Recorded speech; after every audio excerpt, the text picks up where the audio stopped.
Hello and welcome to The Essential Reads. My name is Isaac, and my goal is to bring to you a bunch of classic audiobooks in an easy and accessible way.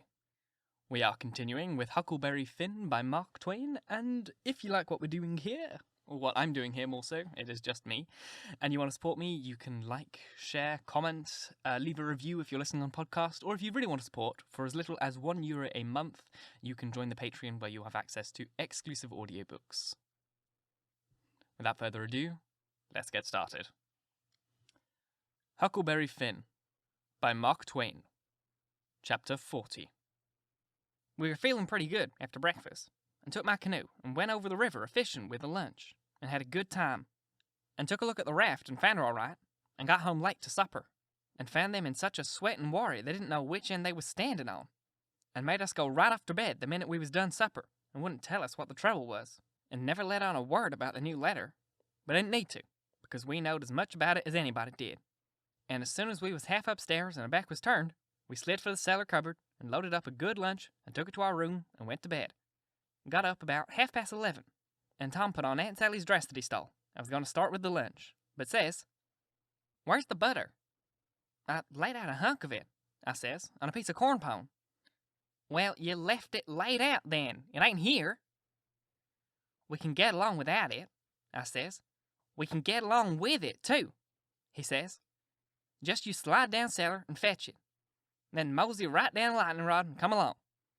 I'll go and stuff the straw in Jim's clothes to represent his mother in disguise and be ready to bawl like a sheep and shove as soon as you get there." So out he went, and down the cellar went I. The hunk of butter, big as a person's fist, was where I left it. So I took up the slab of corn pone with it on, and blowed out my light, and started upstairs, very stealthy, and got to the main floor all right. But here comes Aunt Sally with a candle, and I cut the truck in my hat, and clapped my hat on my head, and the next second she sees me, and says, "You been down the cellar?" Yes'm." "What you been doing down there?" "Nothing." "Nothing?" "No'm." "Well, then what possessed you to go down there this time of night?" I don't know, ma'am." "You don't know?" "Don't answer me that way, Tom. I want to know what you've been doing down there." "I ain't been doing a single thing, Aunt Sally. I hope to gracious if I have." I reckon she'd let me go now, and as a general thing she would, but I suppose there was so many strange things going on, she was just in a sweat about every little thing that weren't yardstick straight. So she says, very decided, "You just march into that there setting room, and stay there till I come. You been up to something you no business to, and I lay I'll find out what it is before I'm done with you." So she went away as I opened the door, and walked into the setting room. My, but there was a crowd there, 15 farmers, and every one of them had a gun. I was most powerful sick, and I slunk in a chair and sat down. They was sitting around, some of them talking a little in a low voice, and all of them fidgety and uneasy, but trying to look like they weren't. But I knowed they was, because they was always taking off their hats and putting them on, and scratching their heads and changing their seat, and fumbling with their buttons. I weren't easy myself, but I didn't take my hat off all the same. I did wish Aunt Sally would come and get done with me, and lick me if she wanted to, let me get away and tell Tom how we'd overdone this thing, and what a thundering hornet's nest we got ourselves into, so we could stop fooling around straight off and clear out with Jim before these rips got out of patience and come for us. At last she come, and began to ask me questions, but I couldn't answer 'em straight. I didn't know which end was up, 'cause these men was in such a fidget now that some was wanting to start right now and lay for the desperados, and saying it weren't but a few minutes to midnight, and others was trying to get 'em to hold on and wait for the sheep signal. And here was Auntie, pegging away at the questions, and me a-shaking all over, ready to sink down in my tracks, I was that scared. And the place getting hotter and hotter, and the butter began to melt and run down my neck, behind my ears.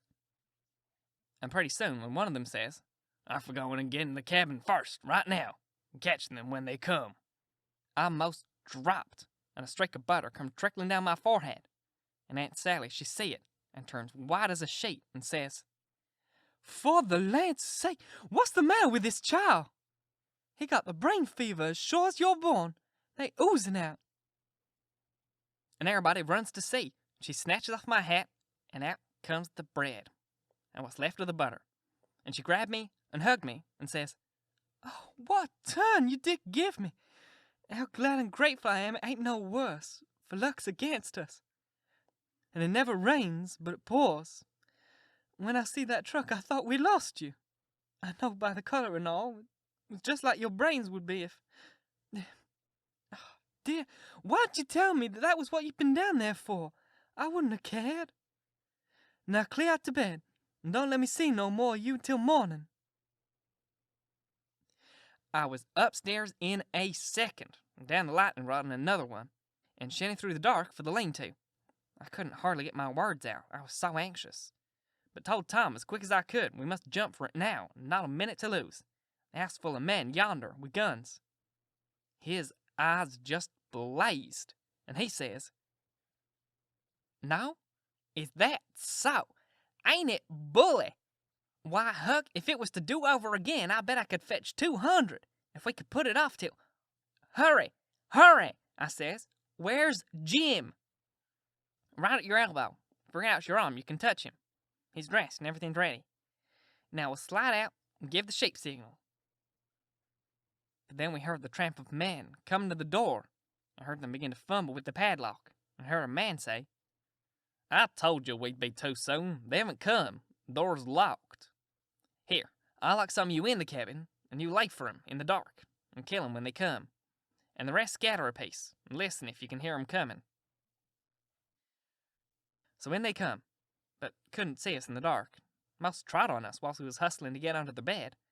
But we got under all right, and out through the hole, swift but soft. Jim first, me next, and Tom last, which was according to Tom's orders. Now we was in the lean-to, and heard tramplings close by outside. So we crept to the door, and Tom stopped us there, and put his eye out of the crack, but couldn't make nothing out, it was so dark. And whispered, and said he would listen for the steps to get further. And when he nudged us, Jim must glide out first, and him last. So he set his ear to the crack, and listened, and listened, and listened. And the steps a-scraping around, out there, all the time. And at last, he nudged us, and we slid out, and stooped down, not breathing, and not making the least noise, and slipped stealthily towards the fence and engine file, and got to it all right. And me and Jim over it, but Tom's breeches catched fast on a splinter on the top rail. And then he hears the steps coming, so he had to pull loose, which snapped the splinter and made a noise. And as he dropped in our tracks and started, somebody sings out, "Who's that? Answer or I'll shoot." But we didn't answer. We just unfurled our heels and shoved. Then there was a rush and a bang, bang, bang, and the bullets fairly whizzed round us. We heard them sing out, "There they are! They broke for the river! After 'em, boys! Turn loose the dogs!" So here they come, full tilt. We could hear 'em because they wore boots and yelled, but we didn't wear no boots and didn't yell. We was in the path to the mill, and when they got pretty close on us, we dodged into the bush and let 'em go by, and dropped in behind 'em. And they had all the dogs shut up, so they wouldn't scare off the robbers. But by this time, somebody had let 'em loose, and here they come, making powwow enough for millions. But they was our dogs, so we stopped in our tracks till they catched up, and when they see it weren't nobody but us, and no excitement to offer them, they only just said howdy, and tore right ahead towards the shouting and clattering. And then we steamed up again, and whizzed along after them, till it was nearly to the mill, and then snuck up through the bush to where my canoe was tied, and hopped in, and pulled for dear life towards the middle of the river, but didn't make no more noise than we was obliged to.